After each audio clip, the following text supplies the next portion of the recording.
الحمد لله رب العالمين والعاقبة للمتقين والصلاة والسلام على رسوله محمد وآله وصحبه أجمعين.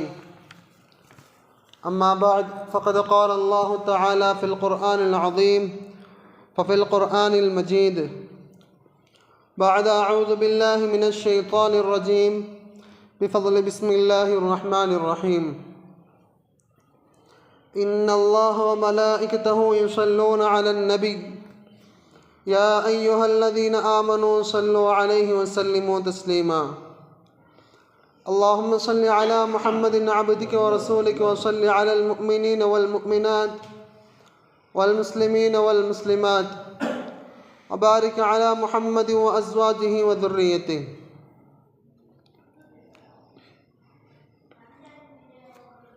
அளவற்ற அருளாளனும் நிகரற்ற அன்புடையவனுமாகிய அந்த அல்லாஹுக்கே எல்லா புகழும் உரித்தாகுக. இந்த அகிலத்திற்கோர் அருட்பிளம்பாய் இந்த அவனிலே வந்திருந்த எம்பெருமானார் ரசூலே கரீம் ஸல்லல்லாஹு அலைஹி வஸல்லம் அன்னவர்களின் மீதும் அன்னவர்களின் சுன்னத்துகளை தமது வாழ்க்கையிலே பேணி பின்பற்றி வாழ்ந்த உத்தம சத்திய சஹாபாக்கள், தாபிஈன்கள், தபா தாபிஈன்கள், நாதாக்கள், சுஹதாக்கள், இவ்வுலகிலே வாழ்ந்து கொண்டிருக்கக்கூடிய அல்லாஹ்வின் நல்லடியார்கள் மீதும் இந்த மஜ்லிஸில் அமர்ந்திருக்கக்கூடிய இன்னும் அல்லாஹுடைய நாட்டத்தின் பெயரால் வெகு விரைவிலே அமரவிருக்கக்கூடிய நம் அனைவர்கள் மீதும் அல்லாஹுடைய சாந்தியும் சமாதானமும் என்றென்றும் நின்று நிலவட்டுமாக. கண்ணியத்திற்குரிய அல்லாஹ் நல்லடியார்களே, அல்லாஹு தாலா வழங்கிய புனிதமிகு ரமதானுடைய இறுதியை அடைந்து விட்டோம். நாளை பெருநாள். அதற்கு அடுத்த நாள் முதல் நம்முடைய வழமையான நாட்கள் தொடங்கிவிடும் என்று நினைப்பவர்கள் சிலர். இன்னும் சிலர் இந்த ரமதானே எங்களுக்கு வருடம் முழுக்க இருந்தால் நன்றாக இருக்குமே என்று வணக்க வழிபாடுகளை நினைத்து அல்லாஹுடைய நினைவோடு நாங்கள் இருக்க வேண்டுமே என்ற ஆசையோடு ஏக்கத்தோடு இந்த ரமதானை விட்டும் விடைபெறுகின்றோம் என்ற வருத்தத்தோடு இருக்கக்கூடிய மக்களும் இருக்கத்தான் செய்கிறார்கள்.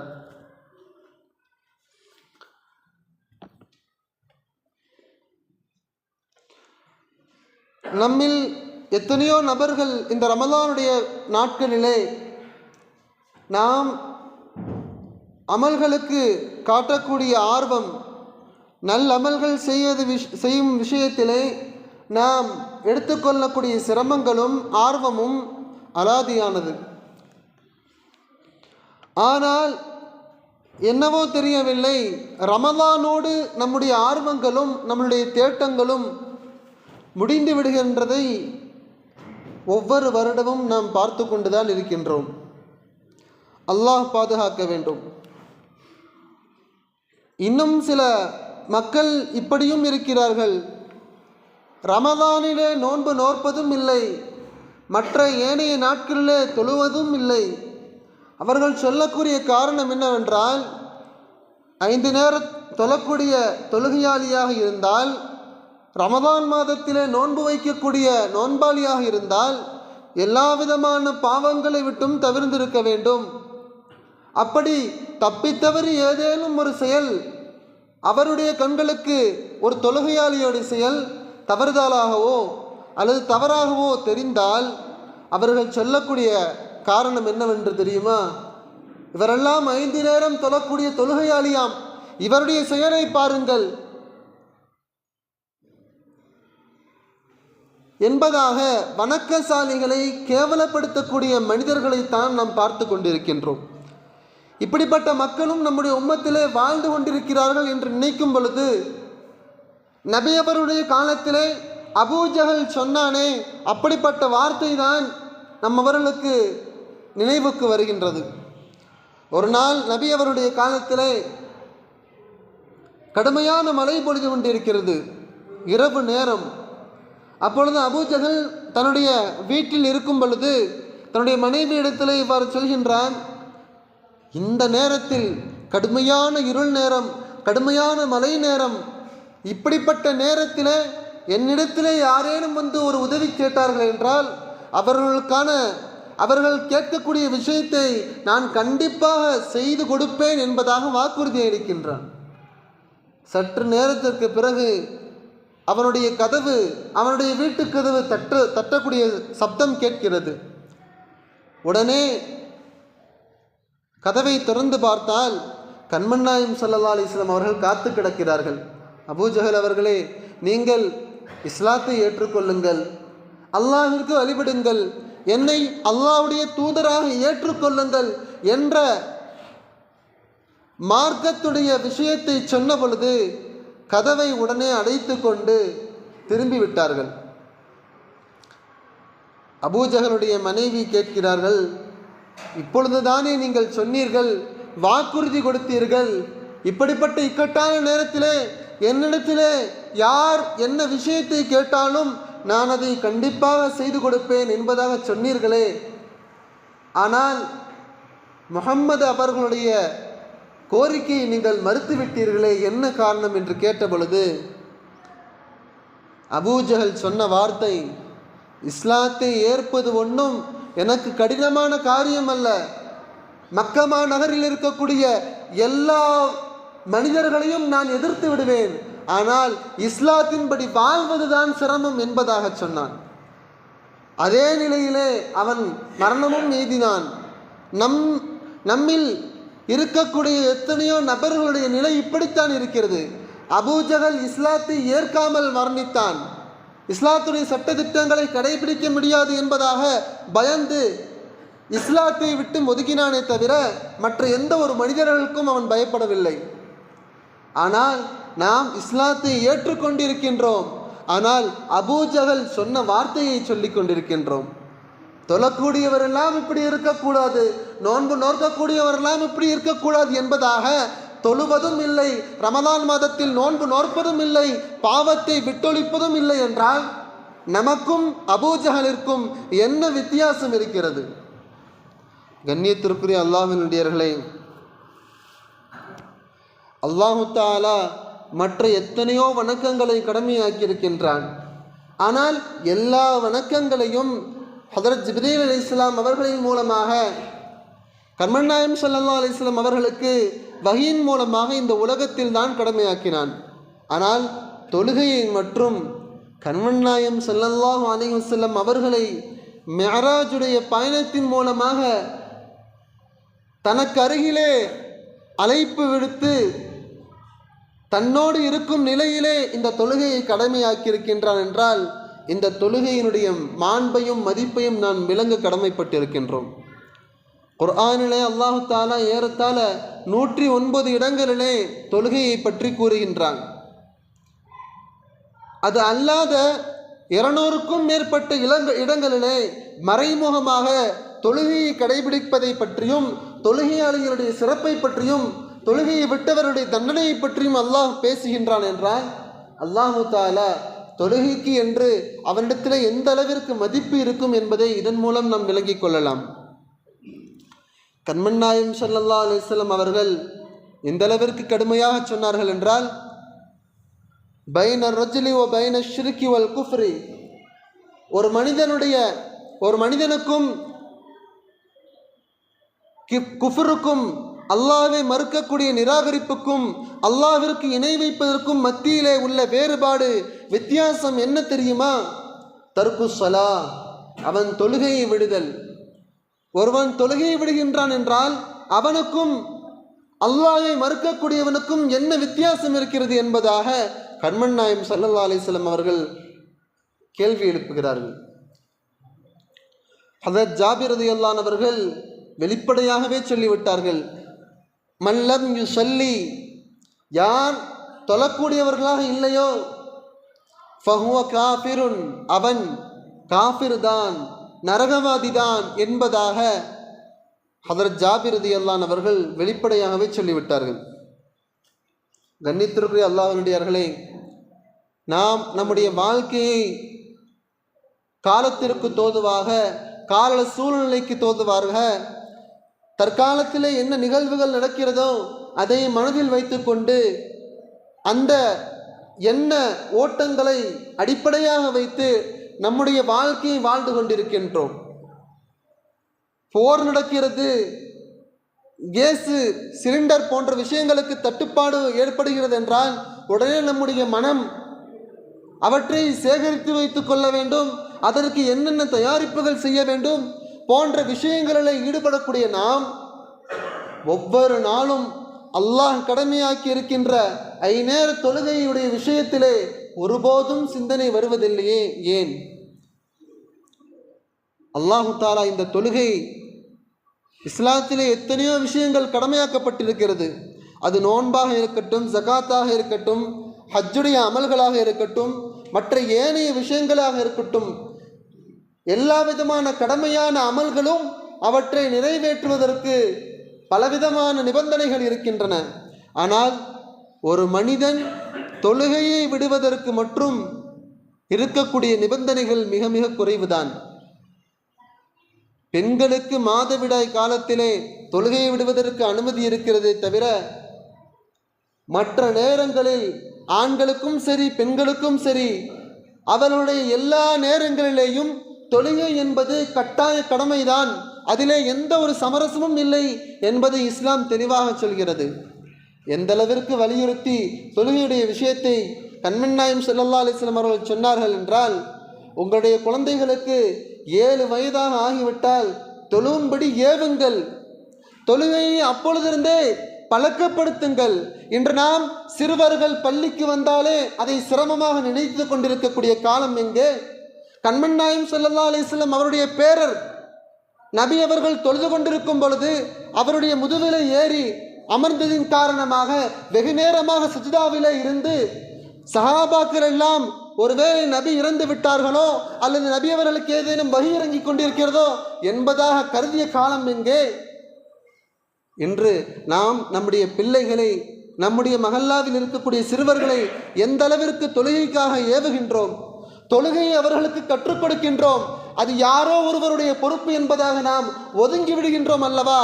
இது நம்முடைய எவ்வளவு ஈமானுடைய பலகீனம் என்பதை உணர வேண்டாமா? அதற்கு அடுத்தபடியாக நபி அவர்கள் சொன்ன வார்த்தை கடுமையான வார்த்தையாக தெரியவில்லையா? 7 வயது இருக்கும் பொழுது உங்களுடைய பிள்ளைகளை தொழும்படி ஏவுங்கள் என்று சொன்ன நபி அவர்கள் 10 வயது ஆகியும் உங்களுடைய பிள்ளைகள் தொழுகவில்லை என்றால் அடித்து தொழுகையுடைய விஷயங்களை பழக்கப்படுத்துங்கள் என்பதாக சொல்லவில்லையா? ஆனால் நாம் பாலிக ஆனால் தொழுகை கடமையானால் போதும் என்பதாக நம்முடைய மனநிலையை வைத்து கொண்டிருக்கின்றோம். நம்முடைய பிள்ளைகளை தொழுகையுடைய விஷயத்திலே, தீனுடைய விஷயத்திலே எந்த அளவிற்கு அவர்களை வளர்க்கின்றோம் என்பதை இன்று நாம் புரிந்து கொள்ள முடியாது, நாளை மறுமையில் தான் புரிந்து கொள்ள முடியும். ஆக தொழுகையுடைய தீன் சார்ந்த விஷயங்களை ஒவ்வொரு நேரமும் பிள்ளைகளுக்கு கற்றுக் கொடுக்க கடமைப்பட்டிருக்கின்றோம். அல்லாஹு தாலா இன்னொரு இடத்திலே சொல்கின்றான், இன்ன ஸலாத்த கானத் அலல் முஃமினீன கிதாபம் மௌகூதா. தொழுகை என்பது முஃமின்களின் மீது நேரம் குறிப்பிடப்பட்ட கடமையாக இருக்கிறது என்பதாக அல்லாஹு தாலா சொல்கின்றான். எந்த அளவிற்கு தொழுகையுடைய விஷயத்திலே அல்லாஹ் கூறியிருக்கின்றான் என்றால், போர்க்களத்தில் கூட எதிரிகளை எதிருக்கு எதிராக நேருக்கு நேராக சந்திக்கும் நேரத்தில் கூட தொழுகையை விடுவதற்கு ஒருபோதும் அனுமதி இல்லை. போர்க்களத்திலே போருக்கு தயாராக நிற்கின்றோம், நமக்கு முன்பாக எதிரிகள் நின்று கொண்டிருக்கின்றார்கள், போர் இன்னும் ஆரம்பிக்கவில்லை என்றால் இஸ்லாமிய படைகளிலே அந்த படையை 2 பிரிவுகளாக 2 பகுதிகளாக பிரித்து ஒரு படையினர் ஒரு ரக்காத்தை தொழுக வேண்டும். அவர்கள் அந்த ரக்காயத்தை தொழுது முடித்துவிட்டு சென்ற பிறகு இன்னொரு படையினர் இன்னொரு ரக்காயத்தை தொழுக வேண்டும். இவ்வாறு அவர்கள் தங்களுடைய 4 ரக்காத்துடைய கடமையான ஃபர்தை நிறைவேற்ற வேண்டும் என்று அல்லாஹ் கட்டளையிட்டு இருக்க, நாம் தொழுகையை எந்த அளவிற்கு பேணிக் கொண்டிருக்கின்றோம் என்று கவனிக்க கடமைப்பட்டிருக்கின்றோம். அது மட்டுமா, இது போர் ஆரம்பிப்பதற்கு முன்பாகத்தான். ஆனால் போர் ஆரம்பித்து விட்டால் நாம் எந்த திசையில் இருக்கின்றோமோ, எந்த நிலையில் இருக்கின்றோமோ அதே நிலையிலே நம்முடைய தொழுகையுடைய கடமைகளை நிறைவேற்ற வேண்டும் என்று அல்லாஹ் நம்மவர்களுக்கு வலியுறுத்துகின்றான் என்றால் இந்த தொழுகையுடைய விஷயத்தில் நாம் எந்த அளவிற்கு பொடும்போக்காக இருந்து கொண்டிருக்கின்றோம். கண்ணியத்திற்குரிய அல்லாஹ்வினுடையார்களே, ஹதரத் உமர் ரலியல்லாஹு அவர்கள் சொல்வார்கள், அவருடைய ஆட்சி காலத்திலே தங்களுக்கு கீழ் பணியாற்றக்கூடிய பெரும் அதிகாரிகளிடத்திலே நீங்கள் எப்பேற்பட்ட சமூக சேவை செய்யக்கூடியவர்களாக இருந்தாலும் சரி, உங்களுடைய சேவைகளை நான் பார்ப்பதில்லை, மாறாக உங்களுடைய வணக்க வழிபாடுகள், உங்களுடைய தொழுகைகள் சரியாக இருக்கிறதா என்பதைத்தான் நான் பார்ப்பேன் என்பதாக ஹதரத் உமர் ரலியல்லாஹு அவர்கள் கூறியிருக்கிறார்கள்.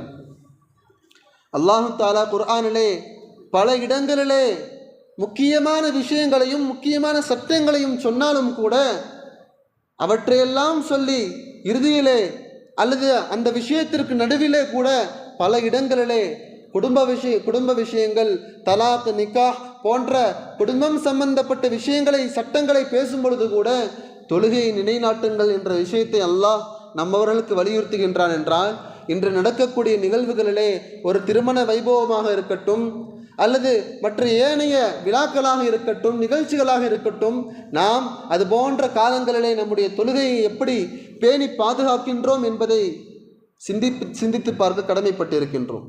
எந்த அளவிற்கு சொல்ல வேண்டும் என்றால், உனக்கு தொழு வைப்பதற்கு முன்பாக நீ தொழுதுகொள் என்று சொல்லக்கூடிய மௌத்துடைய வீட்டிற்கு போனால் கூட மௌத்தை பார்த்து விட்டு கடமை முடிந்துவிட்டது என்பதாக திரும்பி விடுகின்றோமே தவிர, அந்த நேரத்திலே தொழுகையுடைய நேரம் வந்துவிட்டால் தொழுகையை சரியான நேரத்திலே தொழ வேண்டும் என்று எண்ணக்கூடிய நபர்கள் நம்மில் குறைவு என்பதை ஒப்புக்கொண்டுதான் ஆக வேண்டும்.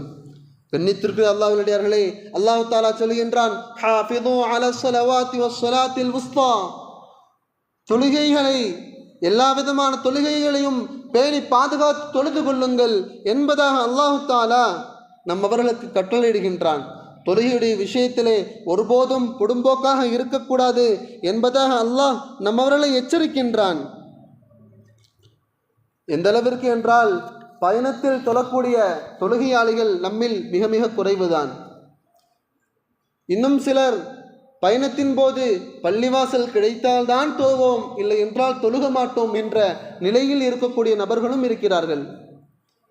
கண்மணி நாயகம் ஸல்லல்லாஹு அலைஹி வஸல்லம் அவர்கள் ஒரு இடத்தில் இவ்வாறு சொல்வார்கள், ஜுஇலத் லியல் அர்து மஸ்ஜிதன் வ தஹூரா, எனக்கு ஒட்டுமொத்த பூமியும் தொழக்கூடிய இடமாக ஆக்கி கொடுக்கப்பட்டிருக்கிறது என்பதாக கண்மணி நாயகம் ஸல்லல்லாஹு அலைஹி வஸல்லம் அவர்கள் இந்த உலகத்திலே சுத்தமான இடம் எங்கு கிடைத்தாலும் தொழுகையுடைய நேரம் வந்துவிட்டால் நாம் சரியான நேரத்திலே தொழுகையுடைய கடமையை நிவர்த்தி செய்ய வேண்டும் என்பதை கண்மணி நாயகம் ஸல்லல்லாஹு அலைஹி வஸல்லம் அவர்கள் இதன் மூலமாக நம்ம அவர்களுக்கு விளக்கி காட்டியிருக்கிறார்கள். கண்ணியத்திற்குரிய அல்லாஹ்வினுடையார்களே, நம்மில் பயணத்தின் போது தொழக்கூடிய நபர்களும் குறைவு, பயணத்திற்குரிய முசல்லாவை வைத்து கொள்ளக்கூடிய பழக்கம் நம்மில் எத்தனை நபர்களிடத்தில் இருக்கிறது என்பதை கவனித்து பார்க்க கடமைப்பட்டிருக்கின்றோம். யாரோ ஒரு மாணவரிடத்திலே இப்படித்தான் சொன்னேன், பயணத்துடைய நேரத்திலே அதற்கென்று தனி முசல்லாவை வைக்க வேண்டும் என்பதாக. அதற்கு அடுத்த நாள் அவர் கேட்கக்கூடிய கேள்வி, கண்ட இடத்திலெல்லாம் தொழுதால் முசல்லா அழுக்காகி விடாதா ஹசரத் என்பதாக சொன்னார். அதற்கு என்று பயணத்திற்கு என்று தொழுகை முறை எப்படி இருக்கிறதோ அதே போன்று அதற்கென்று பயன்படுத்தக்கூடிய முசல்லாவிற்கும் என்று ஒரு முறை இருக்கிறது. நாம் சர்வசாதாரணமாக வீடுகளில் உபயோகிக்கக்கூடிய முசல்லாக்களை தொழும் பகுதியை கொண்டுதான் மடித்து வைப்போம். ஆனால் பயணத்தில் உபயோகிக்கக்கூடிய முசல்லாக்களை எந்த பகுதியை கீழ்ப்பகுதியாக போடுகின்றோமோ அந்த பகுதியை வைத்துதான் மடித்து வைக்க வேண்டும். இதுவெல்லாம் ஒரு தொழுகையாளிக்கு தெரிந்திருக்கக்கூடிய சர்வசாதாரணமான விஷயங்கள். இதை ஜும்ஆவில் சொல்லக்கூடிய விஷயம் அந்த அளவிற்கு மிகப்பெரிய ஒரு சட்டமெல்லாம் இல்லை. ஆனால் இன்று நம்முடைய ஈமானுடைய பலகீனத்தை பார்க்கின்றோம், நம்முடைய இஸ்லாத்துடைய அறியாமையை பார்க்கின்றோம். இப்படிப்பட்ட சர்வசாதாரணமான மசாயில் சட்டங்கள் கூட பெரிய பெரிய முக்கியமான விஷயங்களை பேசக்கூடிய ஜும்ஆவில் சொல்லிதான் தெரிய வேண்டும் என்றால் நம்முடைய மார்க்கத்துடைய தேட்டம் எந்த அளவிற்கு இருக்கிறது, நம்முடைய ஈமான் எந்த அளவிற்கு இருக்கிறது என்பதை புரிந்து கொள்ள கடமைப்பட்டிருக்கின்றோம். கண்ணியத்திற்குரிய அல்லாஹ்வுடையவர்களே, இறுதியாக அல்லாஹ்வுடைய வார்த்தையை சொல்லி பயானை நிறைவு செய்கின்றேன். அல்லாஹ் தஆலா ஒரு இடத்திலே இவ்வாறு சொல்வான், நாளை மறுமையிலே நரகவாசிகள் அவரிடத்திலே கேட்கப்படும், மா சலககும் ஃபீ சகர், சக்கர் என்ற இந்த கொடுமையான நரகத்திலே உங்களை சேர்த்தது எது? எந்த பாவத்தின் காரணமாக நீங்கள் இப்படிப்பட்ட நரகத்தில் வந்து சேர்ந்தீர்கள் என்று கேட்கும் பொழுது அந்த நரகவாசிகள் சொல்வார்களாம், காலு லம் நகு மினல் முஸல்லீன், நாங்கள் தொழக்கூடியவர்களாக இல்லையே, அதனால் தானே இப்படிப்பட்ட நரகத்திலே, இந்த நரகத்தின் படுகொலியிலே விழுந்து விட்டோம் என்பதாக சொல்வார்கள் என்ற விஷயத்தை, நரகவாசிகளுடைய கதறலை அல்லாஹ் தன்னுடைய அருமறையாம் திருமறையிலே கூறுகின்றான் என்றால், நாம் நரகவாதிகளில் கட்டுப்பட்டவர்களா சொர்க்கவாதிகளில் கட்டுப்பட்டவர்களா என்பதை இதன் மூலமே நாமே நம்மவர்களுக்கு ஒரு தீர்ப்பை கொடுத்து விடலாம். அல்லாஹ் பாதுகாக்க வேண்டும். ரமலானோடு என்னுடைய வணக்க வழிபாடுகள் முடிந்து விடவில்லை. ரமலானுக்கு அடுத்து இருக்கக்கூடிய எல்லா நாட்களிலேயும் நான் எல்லா விதமான அமல்களையும் செய்ய வேண்டும் என்று உறுதி கொள்ள வேண்டும்.